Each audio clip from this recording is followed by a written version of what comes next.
اگه روزی 200 تا کرانچ میزنی به امید اینکه سیکس پکات و عضلات شکمت در بیاد، ریدی. قانون اول: ببینید، بیشتر تمرین کردن به این معنی نیست که دارید عضله میسازید. بعضی وقتا شاید دارید فقط عضله میسوزونید با بیشتر تمرین کردن. پس باید ستای خودتون رو بین 10 تا 15 عدد قرار بدید و زیاد خودتون رو پاره نکنید. البته اگه بدنتون میکشه و مقاومه، میتونید ستاتون رو بیشتر کنید.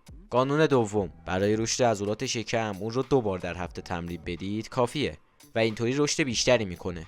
بهتون یه سری تمرینات میگم که خیلی سریعتر نتیجه بگیرید. روی یه میله یا بارفیکس با دستاتون آویزون بشید و پاهاتون رو به بالا و پایین بیارید. این بهتون کمک میکنه عضلات شکمتون بهتر درگیر بشن و هر ست رو بین 10 تا 15 تنظیم کنید و سعی کنید روزای تمرین شکم این رو 5 ست انجام بدید. میتونید روزی 50 تا هم کرانچ بزنید تا عضلات شکمتون به خواب عمیق نره. علاوه بر تمرین و رعایت کردن ست‌ها، مهمترین نکته برمیگرده به نوع تغذیه شما. قطعاً اگه هر روز و هر هفته بخواید فست فود یا گندهای مصنوعی بخورید، علاوه بر اینکه سیکس پک در نمیارید، یه وام پک خوشگل هم در میارید. پس تغذیه خوب مهمترین بخش این ویدیوه. برای اینکه بدنتون همیشه توی چرخش ورزشی باشه، حتما روزی 50 تا شنا بزنید تا بدنتون به خواب نره. و همینطور ورزش‌های دیگه هم اصلا فراموش نکنید. نظم و دیسیپلین هم نقش بسیار مهمی توی تمرینات داره که 2 تا فرد رو از هم جدا میکنه. اولی اونی که 2 روز تمرین میکنه و روز سوم میخوابه.